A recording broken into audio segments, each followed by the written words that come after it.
Hi, welcome back. Today we are going to see what is going on with the STANHOPEA that I purchased from the Denver Orchid Society fall show. Oh my goodness. It's been a couple of weeks. I'll put the date on the screen when I purchased it, but this is what her name is.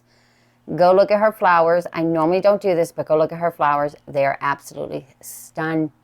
In my last Saturday, which was on a Sunday strolling video, we did take a brief look at her, but if you look at her pseudobulbs, they are really dry. They have filled out a little bit since I've gotten them. She has these two new growths right here that are trying, but what concerns me is this newest growth right here. If you look, this whole section is just wobbly, so I don't think there's anything in there, so I want to get in there, see what's going on, see if we can't reset her and give her a little bit more success than just leaving her the way she is. So the first thing, obviously, we're going to do is we're going to take her out of the basket. And I do have my materials ready to put her back in the basket just in case she doesn't totally fall apart on me. And at the very least, maybe we can save those two new growths. So what I'm doing is I'm just taking it off of the sides, trying to stay away from the orchid herself, just so we can see what's going on with her and try to get her out in one piece. Which will be interesting, getting her out of the wire there, but I'm not going to remove the wire to get her out. Now, this is in here pretty good, and there are some roots that are coming with that, so let me move to the side so I don't break any of the viableness of those, and I have to be uber careful because now I'm on the side of that new growth, both of them actually. So let's just see what's going on. I'm kind of excited to go to my first Orchid Society meeting. That's going to be I think it's the first Tuesday, I think it's the 3rd of October, which is coming up. They're going to talk about miniature orchids. And I did purchase a few miniature Cattleya at the orchid show as well, so that'll be interesting to watch. All right, let's see. Okay, now let's slide her on out of there. And I'm just going to set her off to the side.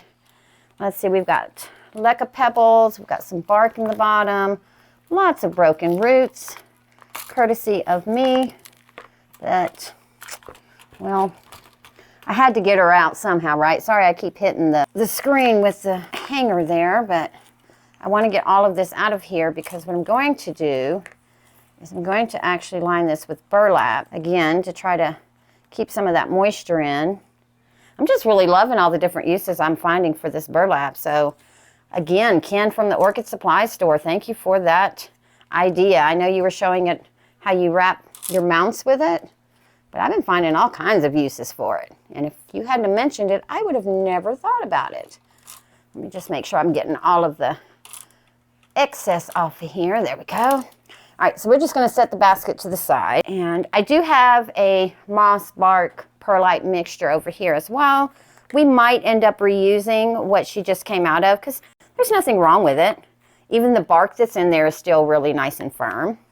Just have to wait and see what we end up with. First thing I do want to do is let's remove some of this out of the way and see if we can get in here and look at what we've got. Oh, we have some new root growth, so that is good. Right there, coming off of yet to be determined. But we do have some roots that look viable. And this is my first STANHOPEA, so I'm not an expert by any means on them, by any means. And I do have a lot of desiccated right here. So my main concern is I don't think that this growth right here is where it needs to be. So what I may end up doing is just taking off. I'm just going to take off all these old bulbs at the bottom, and then that will probably get rid of some of this root tanglement. I know it looks really harsh and drastic, doesn't it? Well, it's because it is. But a lot of those roots are dead. Let's see, let's get this one that is actually up under it off, if I can. Careful of that new growth back there. Okay, so we got that one off. See how desiccated those are? And those are old growths, but she is trying to grow roots. They're just not going into the media. So I think that was part of the problem. And since I have her out of here, I am going to cut some of the sheathing off of here. Yes, I am. So that I can see a little bit better what's going on. Looks like hay or hair, like horsehair. And we have a little small growth right here that we can just take right on off of there. And another one right here. All right, new growths, new growths. And all of this is just a mess of nothingness here. So we're just gonna, and they're all dead roots that I'm cutting right now, guys. Don't panic. No panics. No panicking allowed. All right, so we do have some of the actual roots where they have no mortal velamen here as well, which we may keep on just for anchoring purposes. Yeah, none of these are viable. And she could actually, oh, she's actually going to split in two already. We've got this growth that I was concerned with, and we've got this one. So we may end up just putting them back in together, because I definitely don't have room for two of these if they both take off at the same time. But this one has the beautiful two new roots, new growths on it, and absolutely no roots what to speak of. Speaking of, I can't speak. So there we have it, ladies and gentlemen. There we have it. All right. Yeah. See, these roots are failing too because they weren't going into the media. So what are we going to do? Well, one, we're going to stop messing around these new growths. Just willy-nilly pulling things. I'm just getting all the velamen off because none of these roots are any good. All right, all the velamen is soft, so we may or may not have a successful Stanhopea growth. We're going to give it a shot, though. There is that. And now that I'm thinking of it, I may want to put them in a pot first. I am going to just take that piece right there off, twist it off so I don't rip the new growth. There we go. That'll give her more space. And then I'm going to get as much of the sheathing here, because I'm going to show you guys something. She tried to produce roots, but they kept failing because there was nothing for them to put in.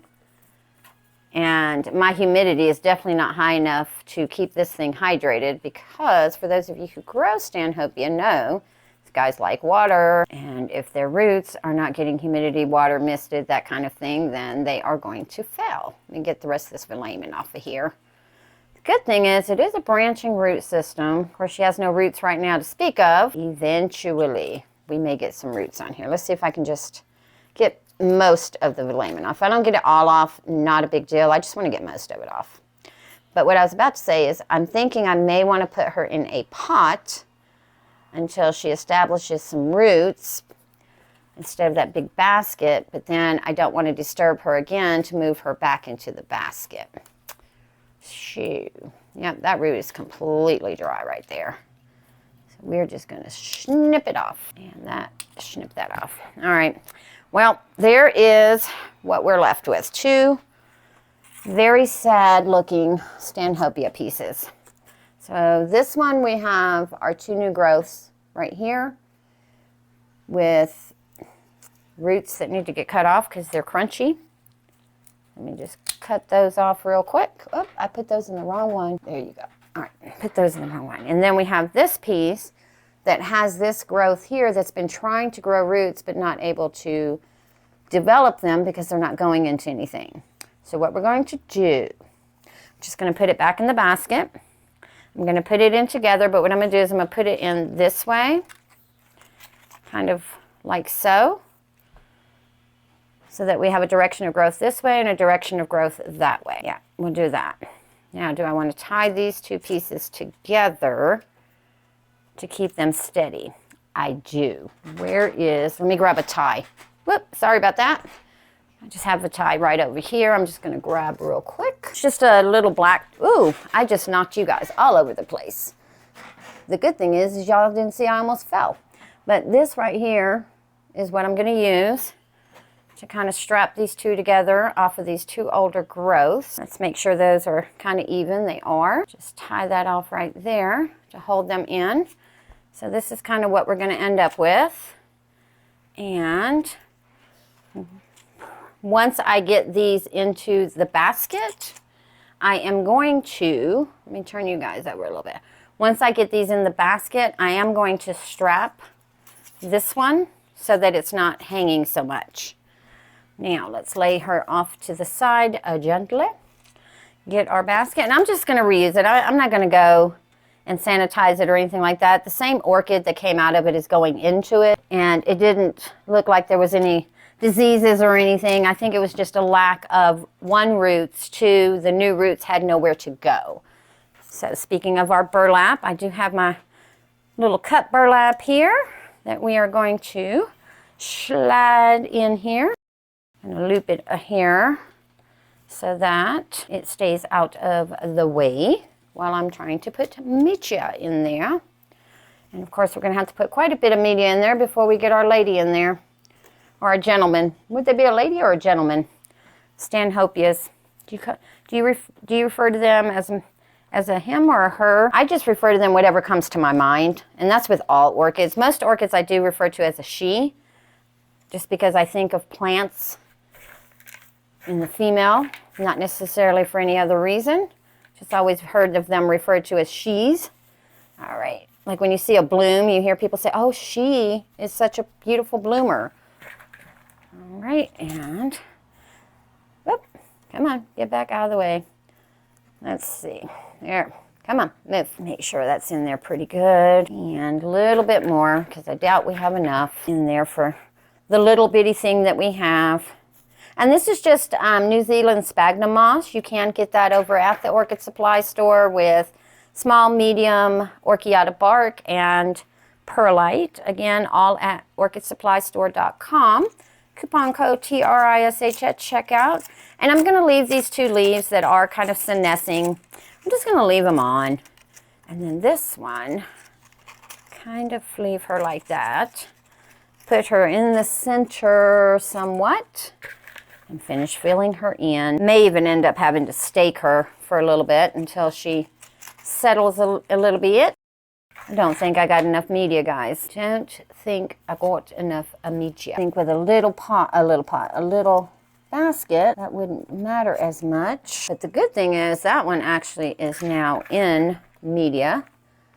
So her roots, not buried in media, but you know what I mean. Her roots can now get into the media. Turn her around now that I don't have to hold her as much. This new growth is really concerning me. She's a little droopy. She's not detached yet, so that's a good sign. And where's that? There's the new growth right there. There we are. All right, I'm going to go get some more media. Give me 1 second. I will be right back.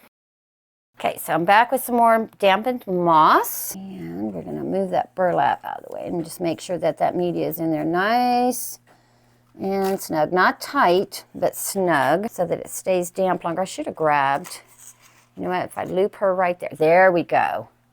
Just kind of set her on there and she'll be fine for now until I can get my Velcro strap and I'm just going to strap her to this leaf right here. And I probably will stake because it is kind of trying to lean a little bit. And then I'm going to fill the top up with a le bac. So this burlap is going to serve two purposes.